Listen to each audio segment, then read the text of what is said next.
Hello guys, good morning. Andito po ako sa labas guys ng aking tinitirhan apartment papunta sa downtown. Maglalakad lang po ako. Ito po yung daanan papunta doon, yung apartment doon, yung nakahilo, yun ang aking tirahan. Then pupunta ako doon, maglalakad na ako guys.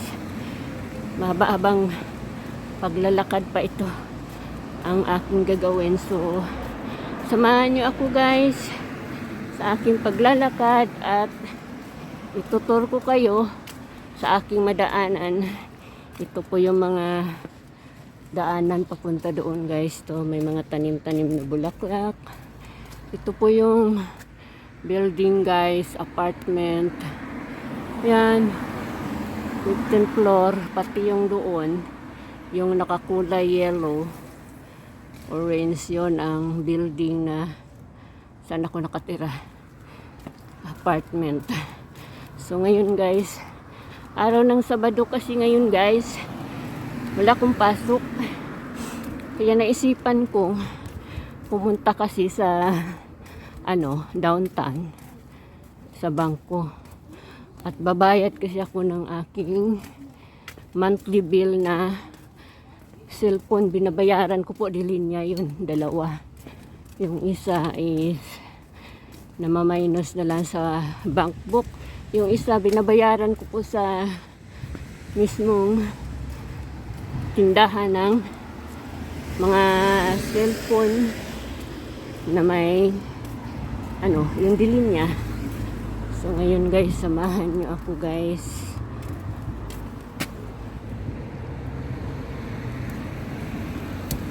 Magbablog ako ngayong araw para mayroon akong ipakita sa inyo sa mga nagtatanong saan daw ako.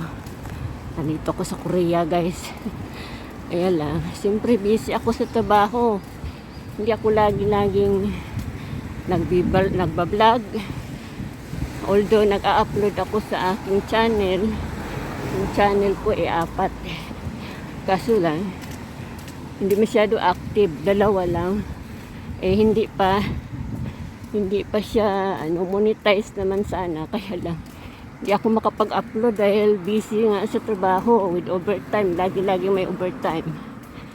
So sulit naman pag ako ay mag-overtime kasi yung sahod malaki din naman, libre. Yung kumpanya na pinapasukan ko sa ngayon guys is maganda yung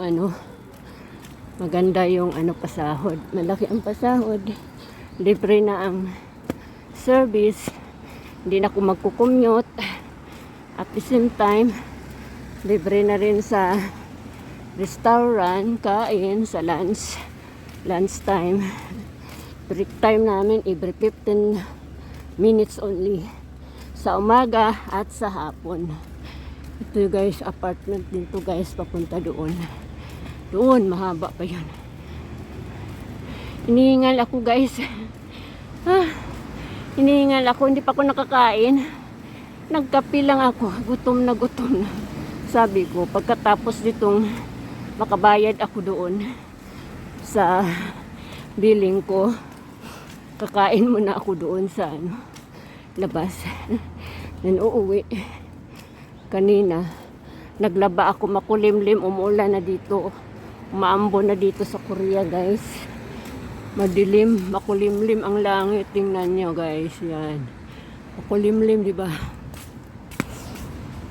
Ayun ang school, yan ang school. Ito yung dinadaanan ko. So papunta tayo doon. Yan, apartment din yan. Ito yung school, mga elementary. Ito yung bus building. At saka isa pa guys, naghahanap ako ng bagong malipatan kasi ang mahal-mahal ng rent sa apartment.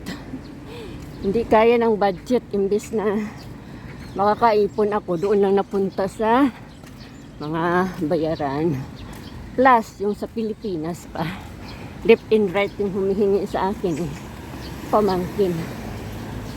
Katatapos lang nung nag-debut yung pamangkin ko. Binigyan ko lang siya ng chance para ma-experience naman niya. Once in a lifetime na yun sa buhay. Kahit hindi ako nakaranas yan, nung ako'y dalaga, nag-18, iparanas ko na lang sa pamangkin ko. Ganun yun.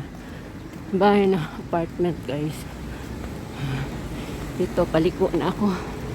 Kasi, mag-ano na. Ayun, guys, pag 18, mag-ano na, magtawid na. Ayan. Punta na ako doon. Ito kasi yung kainan dito. Constra kasi to. Yung sini McDo. Pero dito loteria. Ay hindi ako makakain. Doon na lang sa parang turo-turo. Makakain. Para naman maibsan yung gutom ko. Hirap kasi dito sa abroad. Ikaw na nga lahat. Busy ka sa trabaho. Pag uwi mo, ikaw magsaing, ikaw magluto. Tulog ka mag-isa. Diba lahat na, maglinis bahay. Tapos, stress ka pa sa trabaho mo. Yung mga kasamahan mo sa trabaho ng mga pasaway din. No? Kahit hirap na ako magtrabaho, sige lang. Kinakaya ko para lang sa pamilya ko.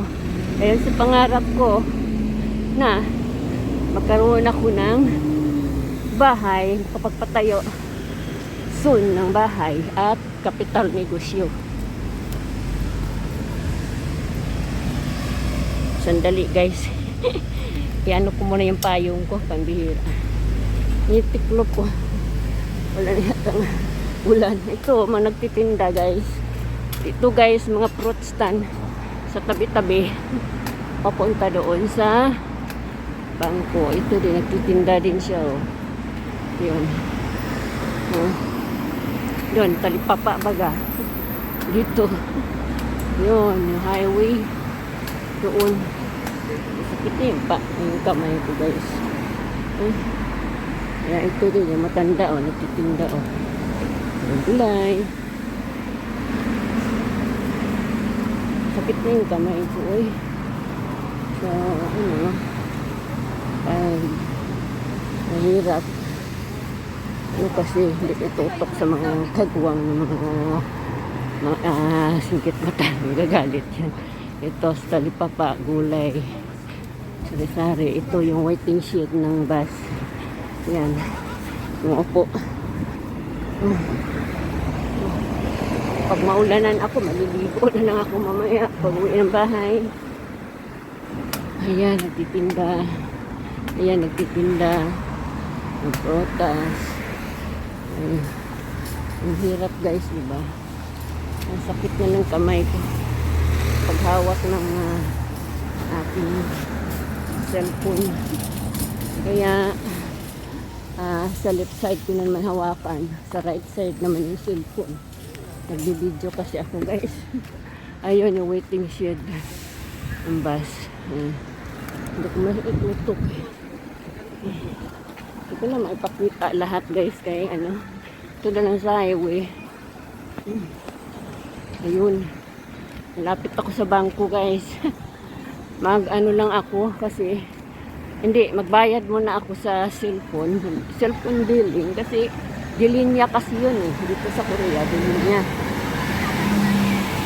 So ang dilinya dito mahal ba naman yung dilinya kung dito gaya sa Pilipinas na pwede card lang, diba? SIM lang, dito iba dilinya. Masyado na akong pagod. Sakit yung kamay ko. Yes. At saka yun, nabili-bili na siya. Paninda niya.